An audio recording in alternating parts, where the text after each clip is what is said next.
Tonight's guest is Dave Weigert. Dave, welcome to the show. Thank you, Vic. Thank you for having me on. Well, thanks so much for coming on. We appreciate your time. Dave, please give us a brief bio on yourself. Yes, my name is Dave Weigert, and as far as my work background, I worked for Baltimore County Fire and Police, and I did a lot of private security as well. Private security, I can only imagine the stories you have to share. Yeah, there's a lot. Oh, I'll bet. I'm sure there are. Dave, the first time we spoke, you told me that dogmen are constantly on your mind. To what extent? It's daily. When I wake up in the morning, after I get myself started, it just pops in my head. It hasn't gone away since the two encounters. So I would say, yeah, on a daily basis, it's like, just pops in and out of my mind. And I could be sitting there watching TV and it could just pop up in my mind. And I'll sit there and I'll go through it. And then my mind will drift off to thinking about something else. Well, that doesn't make any different from most eyewitnesses. I mean, most of them think about their encounters on a daily basis, but that really doesn't come as a surprise when you have such a profound experience. That's only natural and it's expected. In August of 2020, you and your wife moved. Where'd you go and why'd you move? Well, we moved from Baltimore, Maryland. My wife had a massive heart attack, and after she spent 52 days in the hospital, we went back and stayed at our house for a while. And then my son said, I think it's time that you move up here where I'm at. And he lived in Dublin, PA. So he said it would be better for you to move up here. I can take care of you guys and you can spend more time with your grandchildren. So we moved up to Dublin, PA with my son. How's your wife now? She's doing a lot better. She still has illnesses such as dementia, and she's dealing with that. But as far as her heart, that's been doing pretty good. Well, it goes without saying, I'm so glad to hear her heart's doing better, but I'm so sorry to hear about the dementia. Yeah, it's really rough. Oh, I'm sure it is. Yeah, that can't be easy. Both of your encounters happened at the cabin you and your wife moved into. How hospitable would you say the area around it is for dogmen? Well, there's a lot of farm area around. There's a lot of woods. I'm in like a circle. So I would say there's woods all the way around me, all the way around. And there's a lot of wildlife. There's bear, there's deer, there's fox, coyotes, all that stuff. So, from time to time, you might see a skunk, a raccoon, a fox, or something like that on the property. So, like I said, there's a lot of woods. So there's a lot of places for wildlife to live in. Sounds like a great place to live. I don't blame you for moving there. Both of the dogmen you've encountered could have harmed you, but didn't. Does that make you think the threat that they pose on average is overrated, or do you think most of them do pose a real threat? I know nothing about Dogman. I've read a lot of reports of some people that were attacked and most of them not. So it's hard to say what Dogman would do. And I can tell you there's so many things that went through my mind about, after the situation about what could have possibly happened, but didn't. And I'm so grateful for that. Oh, I'm sure you are. I don't blame you. Your second encounter frightened you so much you froze, and understandably so. Have you had any other experiences that frightened you as much as it did? No. No. The second encounter, when I experienced that, my legs blocked up first. I had cramps in my calves, and then the rest of my body just tightened up, and that was it. I couldn't even really talk. Oh, I'm sure you couldn't. Yeah, that must have been awfully frightening. Your son was with you when you had the first one, though. What kind of an effect did it have on him? Well, to this day, he still gets irritable when I bring it up, when I mention it to him. He just plain out tells me, I don't want to talk about it. Forget it. Forget about it. He's in denial then. Does he avoid going into the woods now? I don't think he's gone into the woods since then. He's not a hunter. He doesn't like to walk trails or anything like that or go hiking. So he really doesn't have a reason to go into the woods. But he's talking about moving now to a house he wants to buy that has farmland and woods. And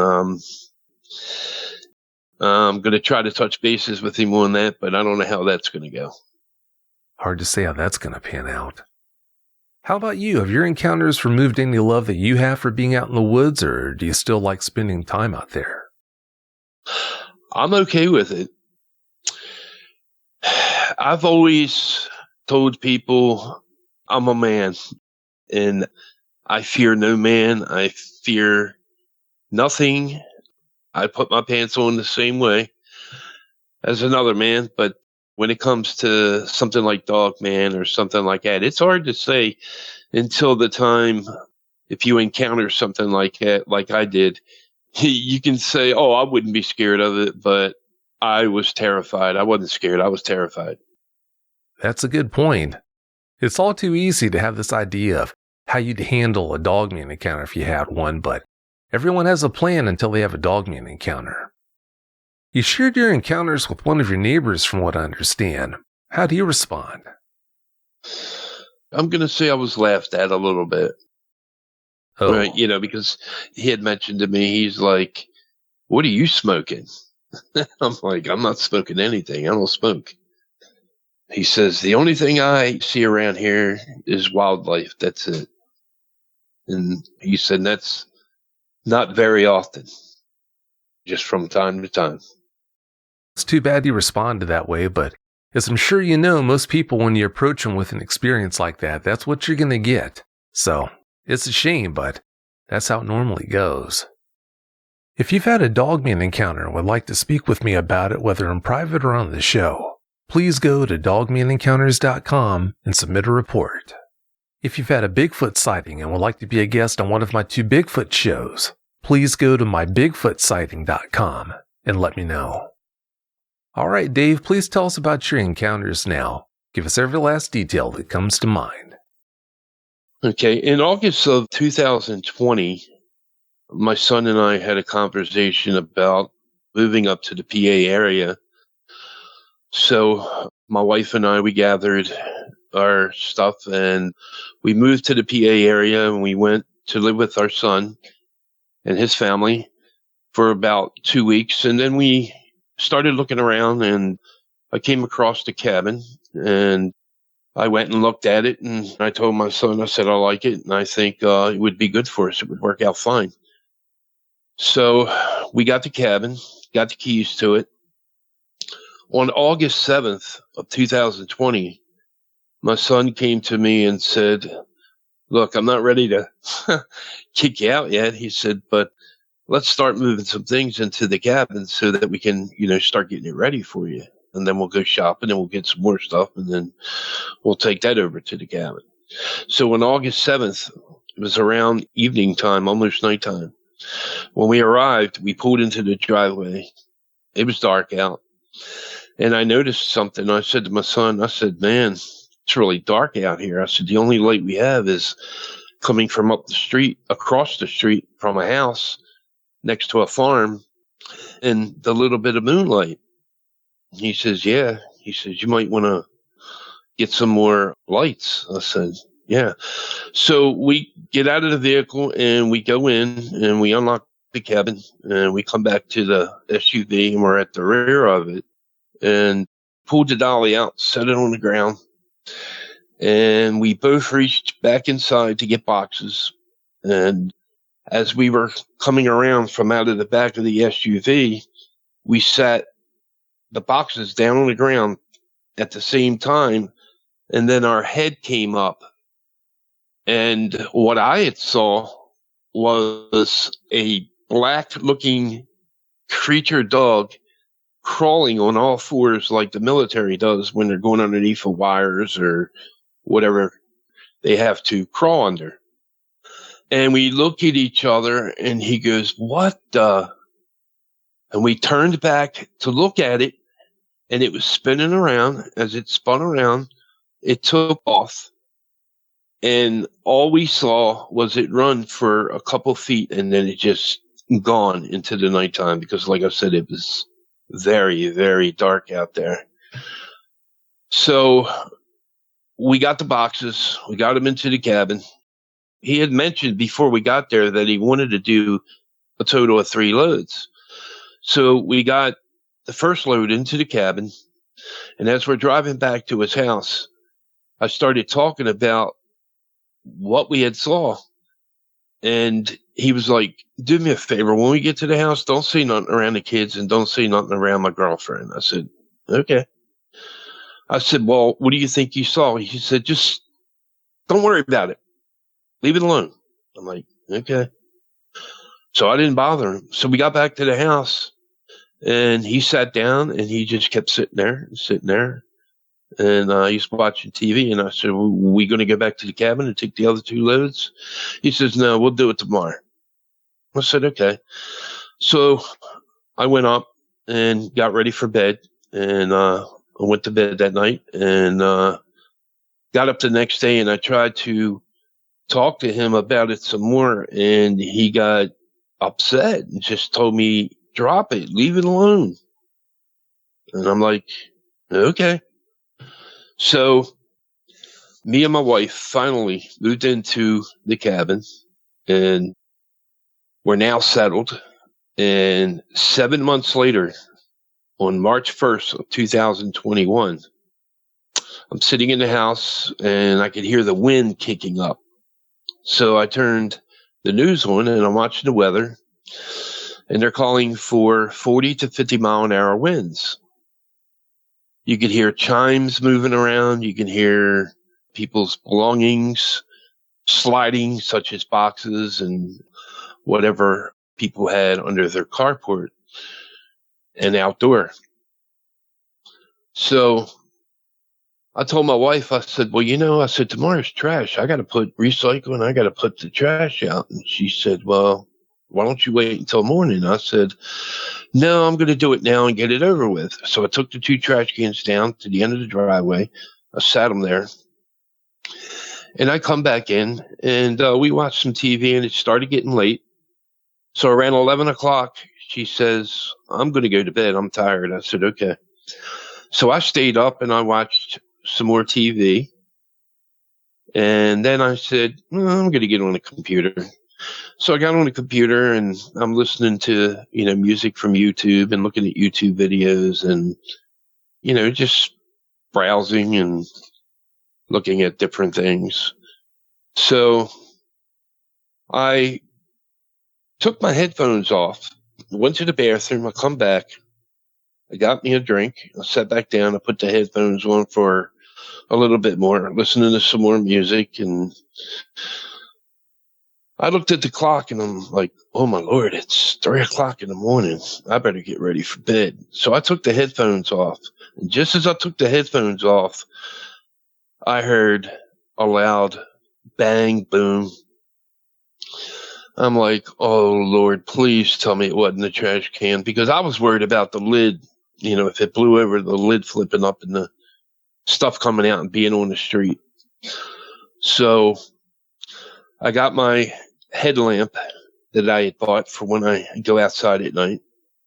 I put that on. I put my jacket on and I got my slippers and I went down to the end of the driveway. And I'm like, yeah, one of them blew over. So I get up to the trash cans and I'm leaning over and I'm grabbing a hold of the trash can. When I went to pull it up, I started hearing a car horn on and off. Like somebody was just like laying on the horn, letting it go, laying on the horn, letting it go. And then all of a sudden I hear the car's brakes locked up. When I looked up to the top of the street, because I was expecting a car accident, when I looked up to the top of my street, it's in the shape of a T. You can go left, you can go right, and you can come into my street. And if you look straight ahead, you're looking at a house that sits next to a farm. And it's a good distance across that farm before you get into the woods. So there's a little light on the side of the house, and it pretty much lights up part of the street. So at first, I thought I was seeing a person just standing there. And then the car finally came to a stop, and it's still blowing its horn. And I'm like, that's not a person. It dropped to all fours and started running down the street towards me, down my street.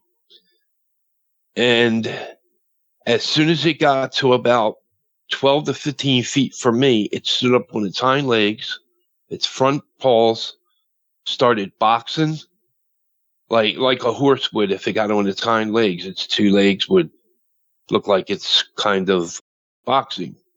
So I grabbed a hold of the handle with both hands of the trash can. This thing had yellow eyes. Its teeth were out of this world. It had claws, long claws, big, thick claws. It had black hair. It was spiky looking. Its sides were moving in and out. It was growling a little bit and foaming from the bottom of its mouth. And I just totally locked up. The calves in my legs locked up. And then my body followed right behind that and just stiffened up. I couldn't move. Suddenly, it dropped to all fours, ran in the same direction as the first encounter, and gone in a matter of seconds. Now, going down my street, at the very end, it turns into like a circle. It dead ends. There's a house that sits at the bottom. There's houses on the left and there's houses on the right. And they're all single homes with woods behind them. So when you get to the very bottom, that house has woods behind it. So I'm assuming that's where both of them had ran to. At that point, the guy peels wheels. He turns, he comes down, his window comes down, and he says, "What was that?" And I tried to talk. I couldn't do anything but mumble. My legs were still locked. My body was still stiff. So the window goes back up and he takes off and goes down in the direction where it had ran to. By then, I'm trying to get myself together so I could get in the cabin. And I managed to start backing up. And as I'm backing up, I walked into the tree that's in the front of my cabin in the grass area. My back touched it and I jumped. When I jumped, it kind of helped me a little bit to be able to start moving a little quicker. So I'm still walking backwards, but not taking my eyes off the road. So I managed to get to the cabin. I opened the screen door. I went inside. I pulled the screen door shut. I locked it. I reached into my file cabinet and I got out my gun. I stood there and I said to myself, I wonder if this guy's going to come up and want to talk to me. He comes flying back up the road. He stops. His window comes down. He goes and tries to ask me a question. His phone rings. So he gets on his phone and he's explaining to someone what had just happened. And I think they were making fun of him on the phone because he started yelling at them and telling them things like, "No, I'm serious. It did happen." And then he just drove off and made a left and I never seen him again. So, I shut the door and I sat down at my computer. I'm scratching my head. I'm like, what the heck just happened to me? And I didn't want to go wake my wife up, because it was way after 3 a.m. So I get on a computer and I started researching. I started looking, I'm looking up black dogs. So I started coming across stuff like Dogman, black creature, dog looking creatures. And so I couldn't sleep the rest of the night. I didn't get to sleep until daybreak. I was up when the trash men came. I didn't even go out and get the cans. I just went to bed right after that. And that was it. And then, it's been on my mind ever since. And I don't plan on going anywhere. So I'm just praying that I don't have a third encounter. Within 2 blocks from where I live, there's been Bigfoot sightings. Recently, there's been a whole mess of UFO sightings in Bucks County. Every time you turn around, you're reading in the town paper that there's been a new UFO sighting, and I still go online and look to see if there's been any recent Dogman sightings, and I can't get it out of my mind. I mean, I'm not losing sleep, but I get up and it's in my mind on a daily basis. Before August 7th of 2020, what were your thoughts on the existence of cryptids like Dogmen and Sasquatch, Dave? Well, here's something interesting, okay? In 2003, I created a paranormal group, and I was a paranormal investigator. We just strictly did paranormal sightings, ghost related. And I had that team until 2016, and then I started having some health issues. So I decided to, close the group down and slow down and do something else with my life. But never have I ever experienced anything like I did here. Oh, I'm sure, yeah, it'd be hard to duplicate. How far would you say that first Dogman was from you when you first saw it army crawling the way you did? Well, let's see. The SUV comes into the driveway, so that would leave about, I guess, I'm going to say 15, 20 feet, because I do have a pretty long driveway.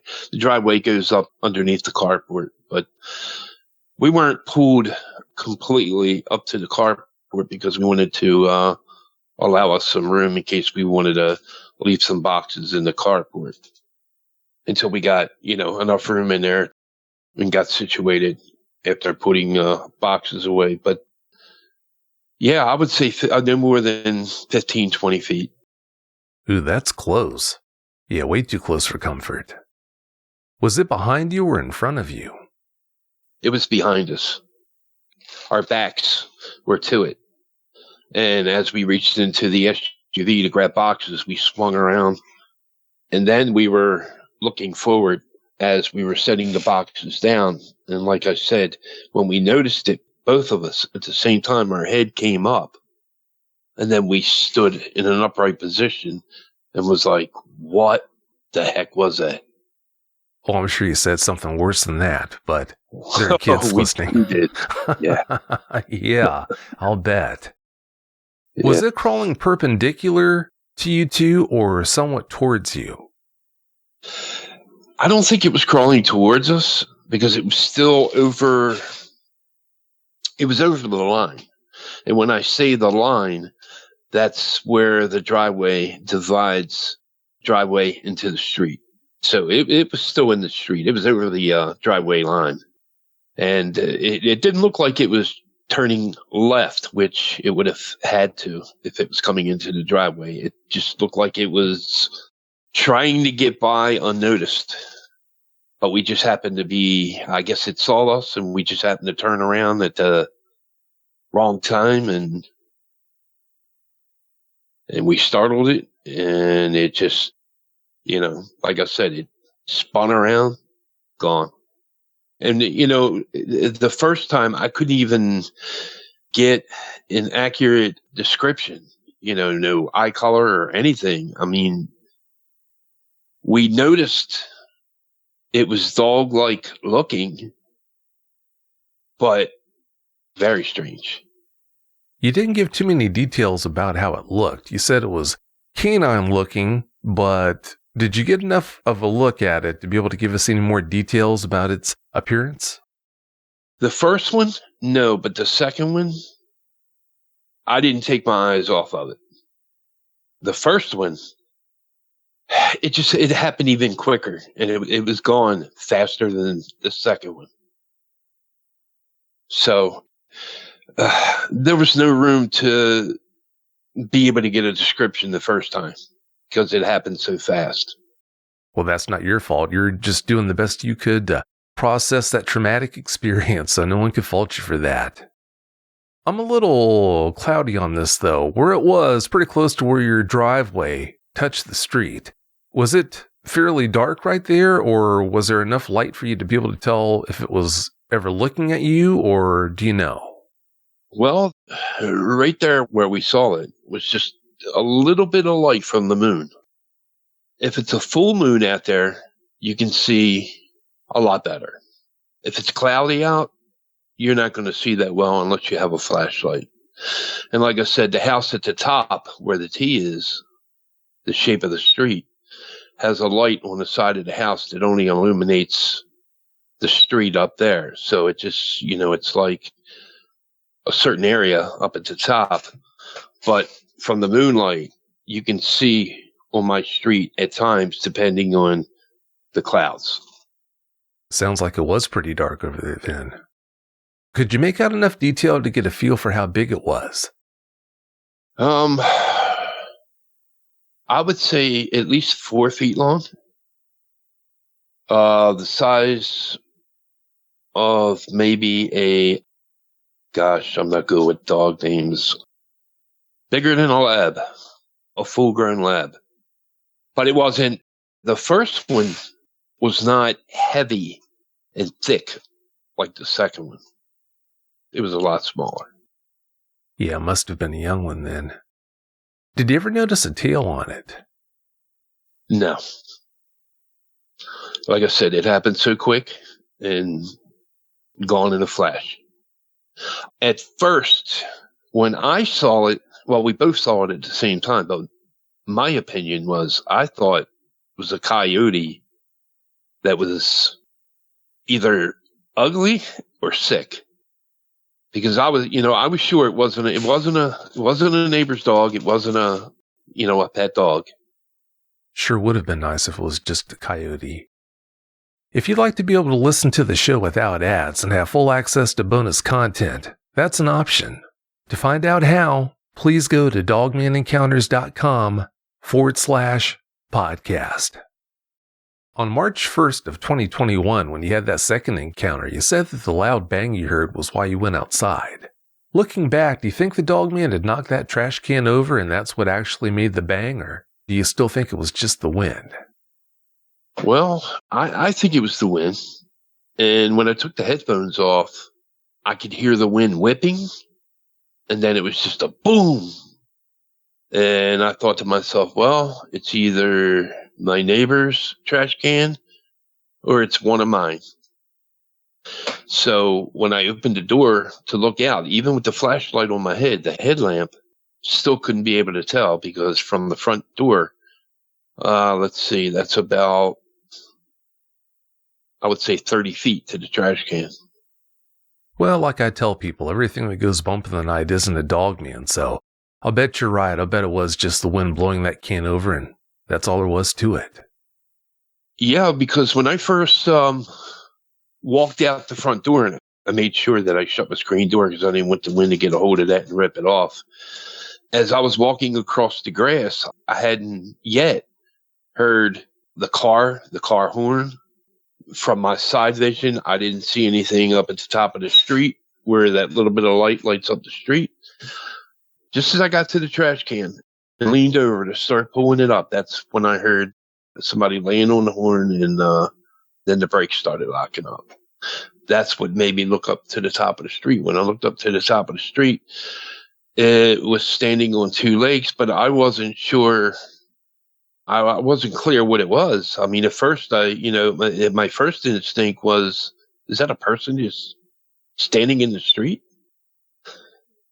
And as my eyes focused, and then, I'm hearing this burr, burr, burr, the car horn, and then the brakes locking up, and the car coming to a stop, and the thing did not move until the car came to a complete stop. And I would say the front of the car was maybe 6 feet from it, and then it just dropped. And there's always a lot of fog around here too. That night it was cold. It was warmer in the daytime, but then it got colder and the wind kicked up, and for some reason it gets foggy around here a lot. Sometimes it's from people's fireplaces too. It just like lays in an area, and I guess depending on the wind, how fast it's going to move out or whatever. Thank goodness that guy that was honking at it didn't make it angry. I was concerned about him too, because he didn't look like an everyday John or a Joe. He was wild looking. Yeah. So that's why I stayed at the door. I kind of thought, maybe once he turned around, he came back up and found out that it was a dead end street, that he couldn't go through, that he would have at least came back up and, well, he did, but he, like I said, he got that phone call and started arguing with them, and then he just I saw him throw his phone in the car seat and just take off and peel wheels and make a left turn. And I said, well, maybe he'll come back the next day, but I haven't seen him since. I'm not surprised. I don't think that guy's a fan of your cul-de-sac. I can understand why, too. Yeah. And like I told you, these other sightings that people have had are not far from my cabin. 313 is a route, which is right down the street from me, less than a half a mile. There were 2 in that area. Then there was one up the opposite end of where my cabin is, going in the other direction. And then there was a Bigfoot sighting that was spotted by a fireman and his father coming home from the firehouse from a meeting. So I'm like, is there like an area where all these things are? Because there's woods all the way around? I don't know. Yeah, it does sound like you live in a cryptid hotspot. Wow, that's a lot of them around you. I mean, I have gone out into the side of my carport. That's where there's a big piece of grass property with trees and stuff like that. And I have seen fox. I've seen deer. And, my neighbor has seen bear and all sorts of things. I mean, in my street coming into, well, I don't want to call my street a community, but I mean, it's just houses on the left, houses on the right, one at the very bottom. And then that's it. You'd have to come out of my street, go left and go right. And then it's all single homes that are spaced apart, pretty far apart. It's like when you make a right-hand turn, you'll see a house, but then you won't see a house for a while. And then you'll see another house, and then you won't see another one for a while. And it's like that on both sides. So there's plenty of wood lines and wooded area in the area. Unfortunately, it sounds to me like a great place for a dogman to make a living. Could be.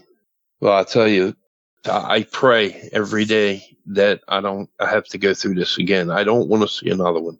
I mean, the first one, I was concerned. I was puzzled. It stayed on my mind, but that second one did it. I can understand why. That'd be so traumatic, but you're okay. It never harmed you. It could have. It had every opportunity to harm you, but it didn't do that, so I hope you never lose sight of that fact. Oh, I will. Good man. Yeah, I hope you never do. Yeah, but it's, like I said, on a daily basis, it's still on my mind. I mean, at any second, it just pops up when it wants to. Oh, I'm sure it does. And like I said, that's totally natural. It's just one of those things that was such a profound experience that you're going to think about it all the time. And if it's nighttime and I have to go out to the carport to take a little small bag of trash or something, or recycle, as soon as I touch that doorknob, I'm like, And my wife's like, hon, please be careful. I said, I will. But I got a light out there now, so all I do is just flick the switch and my carport and my driveway's lit up, but it doesn't go all the way out to the street, though. Twice bitten, 3 times shy. Yeah, you can go out in the middle of my street and look down, and all you're going to see is a red blinking light. I'm not sure what that red blinking light is for, but it sits all the way down at the cul-de-sac, all the way at the bottom. I'm not sure what that red blinking. I've never gone down to see what that red blinking light's for, but that's the only thing you can see. You can't tell what's in the distance if you're looking down my road. Yeah, it does sound pretty desolate and isolated, but like I said, that sounds like a great place to live to me. When it came down your street and stood up, how tall would you say it was? Oh, well, Vic, I'm 6 foot. It was taller than me, but not too much taller. So I would say almost 7 foot, 6 something. And the first one, like I said, didn't look like it was any longer than 4 feet. If that's all the taller that second one was, it was also a young one. Yeah, it was the best way I can describe it. It looked like a werewolf or an ugly creature from a horror movie on steroids. That's the best way I can put it. Not to raise unhappy thoughts, but just imagine after it grows up what it's going to look like. I never did really research, as far as how big they get. How big do they get? Well, you can have a big male that's 12 feet tall. Oh my God. But understand though, if you run into the big ones, they're a lot less likely to mess with you than the smaller ones are. Almost every encounter that you're going to hear about is where a smaller one, a juvie, decides to mess with a person, not a 12-footer. It does happen where people bump into 11-footers, 12-footers, but normally you're not going to find the big ones actually going out of their way to mess with you. But then again, you're talking about mature on this hand versus immature on this hand. After you made it inside, Dave, you got your gun out, you said. What kind of gun was it? 9mm. Ooh. Yeah, I thought about that after I did that. I'm like, probably wouldn't even done anything. Well, it would have made him mad. Yeah, it's just a natural instinct for me. Oh, sure. You were so rattled that any source of comfort that you could possibly get your hands on is what you're going to head for. So it's only understandable that you went and got your gun out and kept it at the ready, in hand. What's your wife's take been on these 2 encounters? Does she seem to believe you? I think I scared her at first. She was saying things to me like, I'm not going out there and sit at night. I'm like, sure you will. I said, I'll be right there with you. But she's joked around with me a few times, like I said, when I have to go out to the carport, because I don't like keeping even a small bag of waste, from dinner or whatever. If I have to go out to the carport, she a few times has said to me, you better watch it. Like, watch what? Oh. And then I'm like, okay, I see what you're saying. I said, no, I'll be all right. So I go out there, and now I'm waiting for a raccoon to be out there and, go out there and put something in the trash can, go to turn around and then hear this, like, the noise they make to get away. So I don't know. Well, I hope a raccoon doesn't terrify you like that. You frightened her by telling her, you said. With that in mind, do you wish you would have kept those encounters to yourself? I wish I would have kept it to myself because, like I said, at first she was not wanting to, go outside and sit and relax and, get some fresh air. And And I'm like, I said to myself, look what I did, you know. But then, she's okay now. If I say, let's go out and sit under the carport, get our chairs out, she's fine. Oh, good. I'm glad she's doing better now. And please keep in mind, if she ever thinks that she'd feel better, she could speak with me about Dogmen and about your encounters. All you have to do is just let her know and let me know. I'd be happy to schedule that conversation if it's going to help her feel better and deal with the fact that you two live in Dogman country. Right. Well, the information that you shared with me, I shared with her about the odds of being attacked, and she's like, "Yeah, but you never know." I'm like, "True, but She's right, you never do. But that's life. Has there been a time since you had that second encounter where you think that maybe one of those two dogmen might have come back around, Dave? I was going to put a trail cam out, but I was told you're wasting your time. Well, Brian told me, he said you'd be wasting your time because they keeps them away because they can see it. The LED lights are. Oh, yeah, they can normally see that. And when you say Brian, he's talking about Brian Tyrrell. I put him into contact with Brian because I thought it might benefit him to have a conversation with Brian. And no surprise, it did benefit him. We talked about, he said he had a woman call him about a Dogman encounter, and he mentioned to me that she believed it had something to do with her trash. So he said, you might want to look at your 2 dates and see if both of those dates were a trash day. I'm like, really?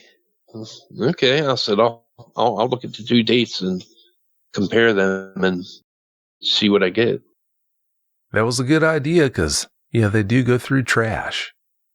You said that you're not losing sleep, but I'm still a little confused here.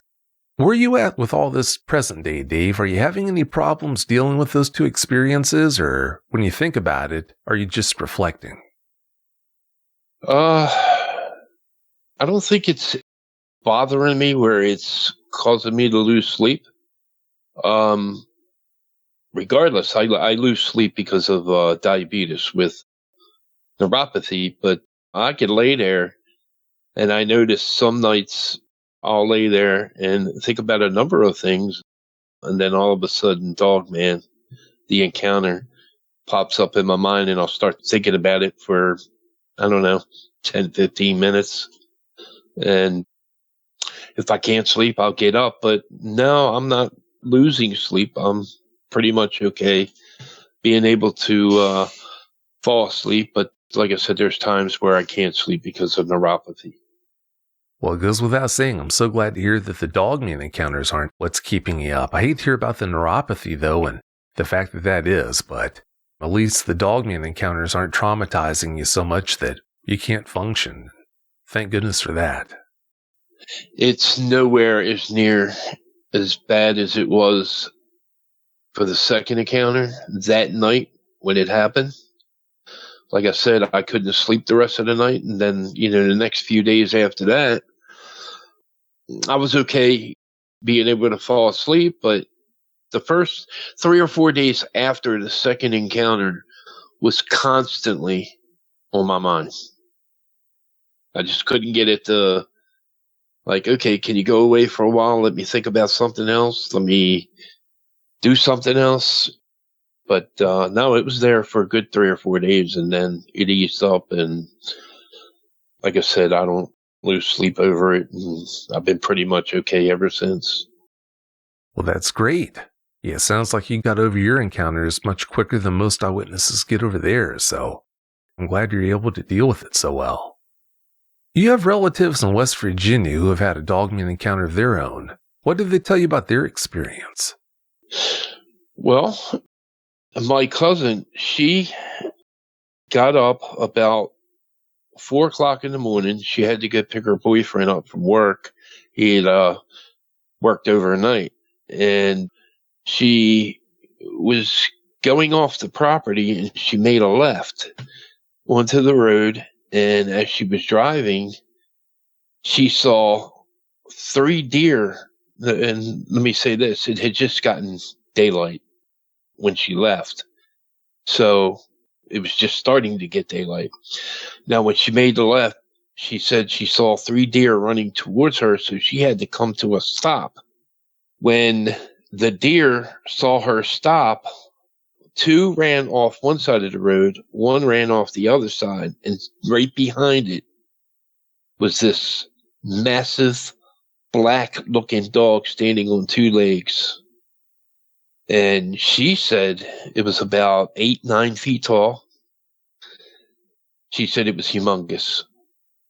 And she didn't know what to do. So she was thinking, should I blow the horn and try to scare it off? She said she just sat still. So it dropped and it ran off. She went and picked up her boyfriend, came back. She told him about it, and he laughed at her. Oh. About a month later, him and one of my cousins that lives on the property were getting in the car, and they were driving. It's a dirt road that comes off the property that comes out to the main road. As they were going down the dirt road, this black-looking dog creature was running alongside the car and keeping up with them.